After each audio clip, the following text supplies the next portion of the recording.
आपने ये वर्ड जो यूज़ किया वीजिंग, ये बहुत सारी मदर्स को के सवाल मैंने देखे आपकी चैनल पे भी, और मुझे खुद जानना एग्जैक्टली ये वीजिंग, आप इसके बारे में थोड़ा और बताइए डॉक्टर।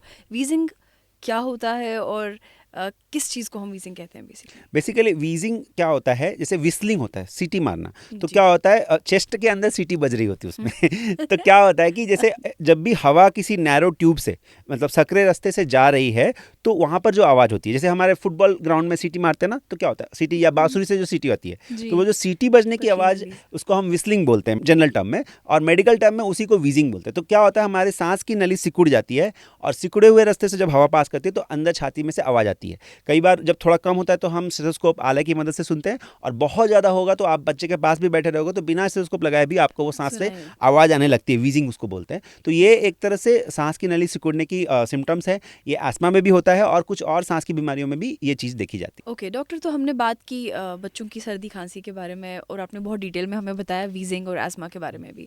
तो ये जो रिपीटेड एपिसोड्स होते हैं बच्चों में, क्या उनको एट्रीब्यूट किया जा सकता है उनकी वीक इम्यूनिटी को लेके? देखिए, इसमें दो चीज़ें हैं। जी।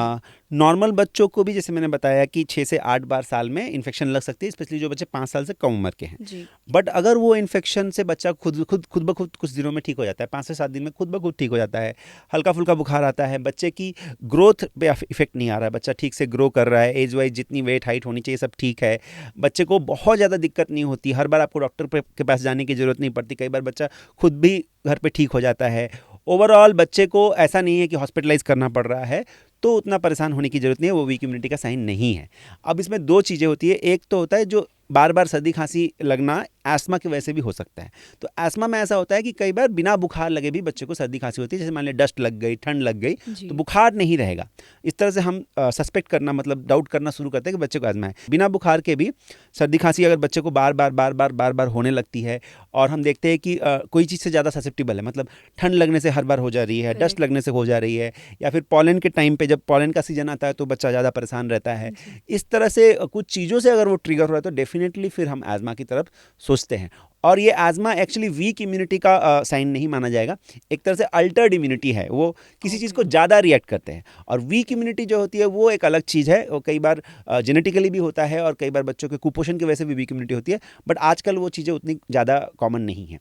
अच्छा, तो डॉक्टर ऐसा कुछ अगर न्यूट्रिशन के बारे में हम बात करें, क्योंकि हम आजकल बहुत ज़्यादा फोकस आ चुका है दोबारा न्यूट्रिशन के ऊपर, और पेरेंट्स बहुत अवेयर हो चुके हैं कि उनको क्या खिलाना चाहिए क्या नहीं खिलाना चाहिए, तो क्या कोई रिलेशन है एज़मा या ऐसे लंग रिलेटेड इश्यूज़ का और खाने की कुछ चीज़ हैं जो आप रेकमेंड करें, जिससे एक तो अवॉइड भी किया जा सकता है, वो इम्यूनिटी भी बढ़ाई जा सकती है, और अगर बच्चों का ऑलरेडी एज़मा है तो उनको क्या खाना अवॉइड करना चाहिए या क्या खाना चाहिए, अगर आप थोड़ा बता दें हमें। देखिए, बहुत सारी सिचुएशंस में खाने से रिलेशनशिप नहीं रहता है। अच्छा। बहुत सारी सिचुएशन में कभी कभी, जैसे किसी को नट्स से एलर्जी, नट्स का मतलब जैसे आलमंड हो गया, ग्राउंड नट हो गया, जी। जिसको हम मूंगफली बोलते हैं, करेक्ट। बादाम बोलते हैं, काजू, तो इन सब चीज़ों से कई थोड़े थोड़े लोगों को ही होती है एलर्जी एक्चुअली। जी। तो अगर उनको उन चीज़ों से एलर्जी है तो डेफिनेटली उनको अवॉइड करना है।